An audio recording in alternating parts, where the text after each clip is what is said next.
여러분 안녕하십니까. 이진권 TV입니다. 시사논평 이심전심 오늘 이야기 시작하겠습니다. 오늘은 우리 한국의 격앙된 감정, 일본의 냉철한 계산, 이걸 주제로 해서 말씀드릴까 합니다. 일본이요, 또 앞으로 100개 정도의 보복 조치 리스트를 갖고 있답니다. 여러 달 전부터 일본 관가에서 나돌던 이야기라는데요. 이런 일본의 그 준비 상황, 이걸 우리가 몰랐다면 이건 정말 우리 외교 문제 있다 이렇게 말할 수밖에 없죠. 그런데 이제 어쨌든 어느 날 일본으로부터 느닷없이 이런 무역 보복을 당하고 이제 와서 이제 격앙돼 가지고 아주 저 민족 감정을 이렇게 부추기고 또 자극하고 하는 이런 상황이 됐습니다. 그리고 문재인 대통령 지난 2일 국무회의에서 이제 절대로 결코 일본에 지지 않는다, 이런 일점 불사의 결의를 다졌죠. 그런데 이런 비장한 각오, 이게 옛날에 만약에 우리 독립운동 때 이런 말을 했다면 이건 그야말로 그 황소 경문 이게 아니고 이제 토 일제 경문 이걸로서 아주 국민적인 민족적인 그런 감동을 불러 일으켰을 겁니다. 그렇다. 우리 이제 나서서 온 국민이 온 민족이 이 한 목숨 바쳐서 우리 국권을 회복하자. 이래서 대통령이 지휘하는 대로 거기에 따라서 우리 이 목숨을 걸고 독립투쟁을 벌였겠죠. 그 정도로 저 문재인 대통령 그날 모두 발언에서 한 그 말, 전면전을 선언하던 그 모습, 그것이 당시 만약에 그랬다면, 옛날에 그랬다면 굉장한 우리 국민들의 호응을 받았을 겁니다. 그런데 지금은 그럴 때가 아니거든요. 그때 그럴 수 있었던 것은 뭐냐면 우리가 그야말로 서발막대 휘둘러 봐야 하나도 거칠 게 없는 그런 상황 아니었습니까? 무슨 얘기냐면 재산이 있었습니까? 무슨 국민이 있었습니까? 국권이 있었습니까? 아무것도 없는 상태죠. 그렇게 싸우다가 아주 잘못될 경우에라도 이 한 목숨만 바치고 나면 그걸로 끝인데 지금은 어떻습니까? 지금 우리는요, 대한민국은 세계 GDP 규모로 세계 12위를 왔다 갔다 하는 그런 나라입니다. 러시아하고 지금 계속 엎치락뒤치락 하고 있죠. 대단한 나라죠. 이 정도 되면 우리가 이런 나라가 됐다는 건 엄청스러운 일 아닙니까? 그렇죠. 수출 규모는 세계 6위입니다. 국민 수가 지금 5,200만에 가깝습니다. 물론 추계지만은. 이렇게 이제 뭐냐면 아낄 게 많아진 겁니다. 보호해야 될 게 많아진 겁니다. 이럴 때는 어쩔 수 없이 우리 이제 국가를 이끌어 나가는 책임자, 그 대통령이라든지 정부의 요인들, 또 여당의 그 실세라는 사람들, 이런 사람들 어쩔 수 없이 이 언행에 조심을 할 수밖에 없습니다. 왜? 이 자칫 일이 잘못되면 피해가 엄청나게 커지거든요. 근데 이런 상황에서 일본이 처음에 애초에 그 세계 품목에 대해서 수출 규제 이렇게 나왔다고 해서 우리가 갑자기 대응을 심하게 한 거죠. 문 대통령이 뭐라 했냐면 이순신 장군의 12척의 배 이야기를 하고, 조국 민정수석이 말이죠. 당시 민정수석이 죽창가를 SNS에 올리고 이랬지 않습니까? 그런데 일본은 이렇게 할 때는 단계를 다 정해놨을 겁니다. 첫 단계 이렇게 했을 때 만약에 한국 측에서 적극적으로 이렇게 호응해오지 않으면 그 다음 단계는 어떻게 한다, 그 다음 단계는 또 어떻게 한다, 이렇게 단계별로 준비를 해놨겠죠.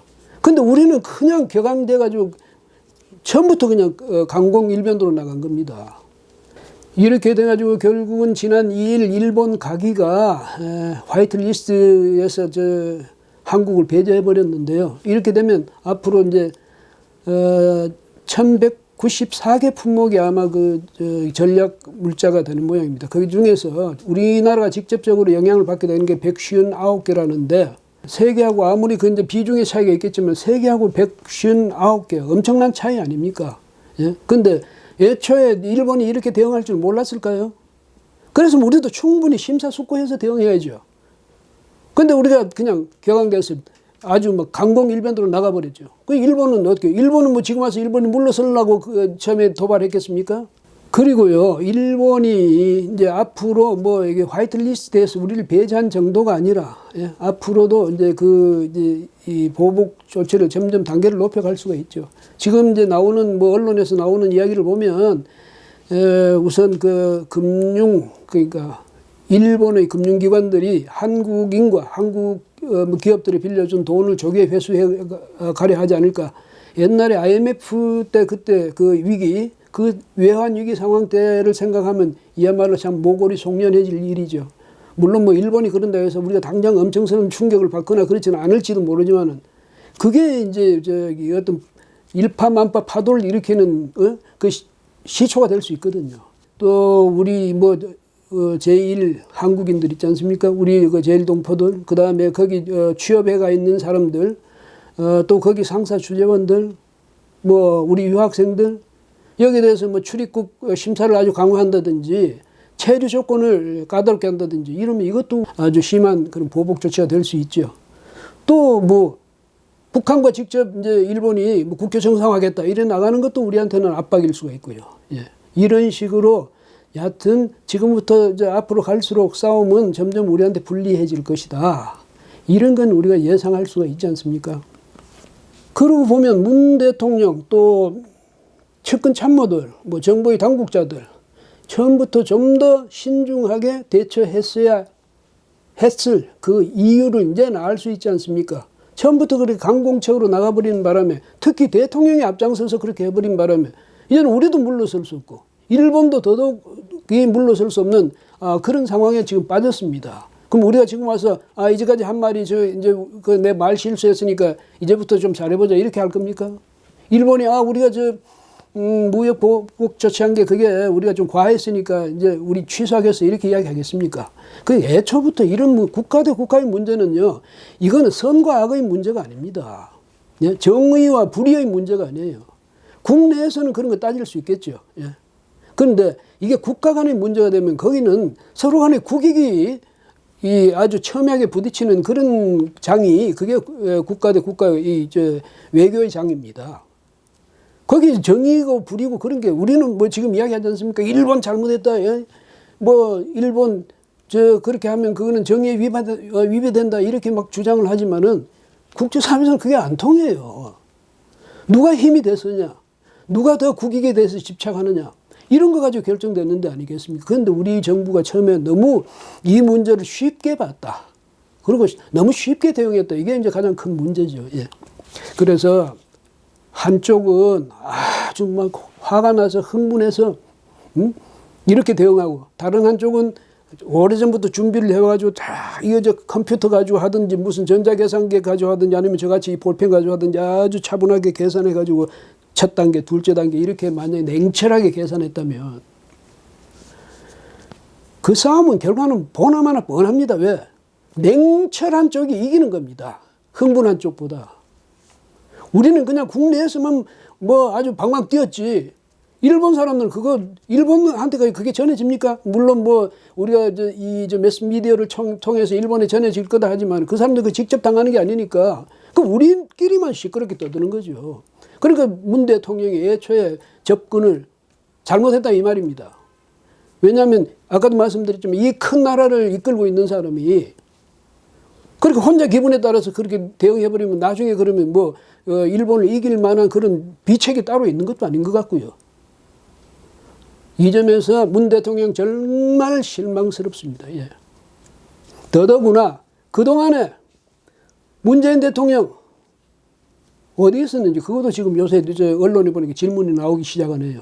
무슨 얘기냐면 문 대통령 일본에 대해서는요. 이렇게 뭐 일본이 무슨 조치를 취하면 그 자리에서 바로 격앙된 그런 표정으로 또 그런 용어로 이렇게 대응하면서 북한이요. 지난달 25일, 지난달 31일, 그 다음에 지난 2일 세 차례에 걸쳐서 각각 2발씩 단거리 미사일, 뭐 또 단거리 미사일뿐 탄도 미사일, 또 거기다가 대구경 조종 방사포 뭐 이런 걸 쐈다고 그러는데 그때마다 이제 우리 NSC가 열렸거든요. 국가안보회의가. 예. 그런데 그때마다 정의용 실장이 안보실장이 이걸 주재했고 대통령은 모습을 한 번도 안 나타냈답니다. 그러면서 또 청와대에서 뭐라는지 아십니까? 그때마다 보고를 대통령 다 받았다고 그래요. 근데 여러분, 대통령이 그 보고 받고 뭐라고 뭐 지시를 했거나, 예? 뭐라고 입장 표명을 했다는 그런 말씀 들어본 적 있습니까? 없잖아요. 대통령 그냥 듣기만 했다는 겁니까?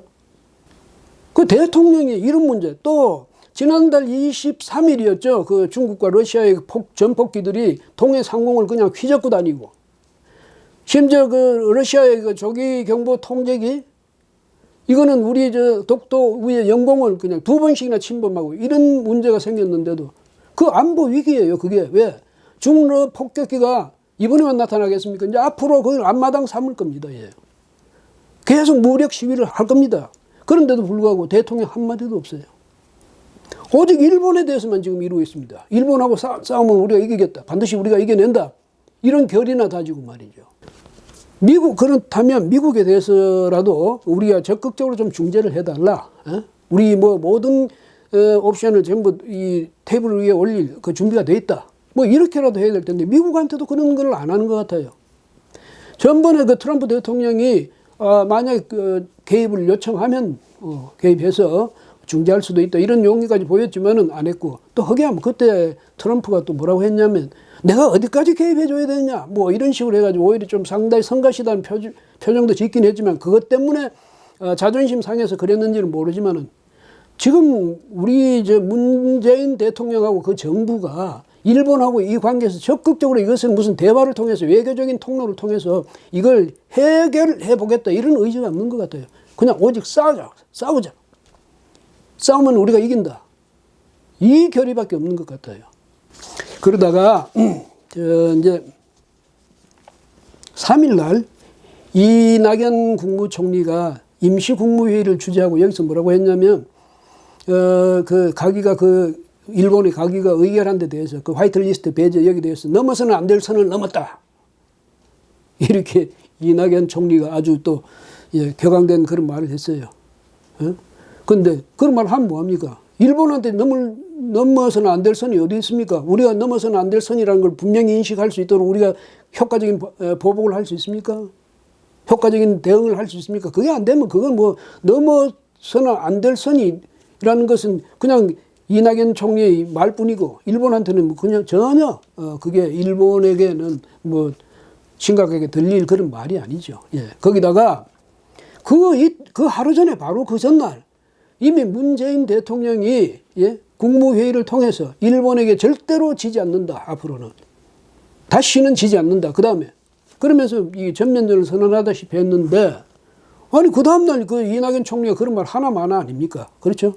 근데 이제 또 이렇게 추측해보자면 문 대통령이 바로 아까 제가 말씀드렸듯이 왜 안보 문제에 대해서는 북한 문제에 대해서는 문 대통령이 이제까지 한마디도 안 하고 있다가 일본 말만 나오면 그렇게 나와서 격앙된 표정으로 그런 말을 하느냐 이런 이제 지적이 여러 군데서 나오고 있지 않습니까? 우리 국민들 사이에서 대통령은 그때는 어디 갔다가 일본 문제만 나오면 그때 나오느냐 뭐 이런 지적도 있고 하니까 이제는 이것도 일본 문제도 이낙연 총리를 대신 내세워야 되겠다 이렇게 생각했을지도 모르죠. 그런데 사실은 그렇게 해서는 안 되는 거 아닙니까? 왜냐하면 안보 문제일수록 대통령이 나와서 이야기를 해야 되는데 오히려 문제를 거꾸로 푸는 겁니다.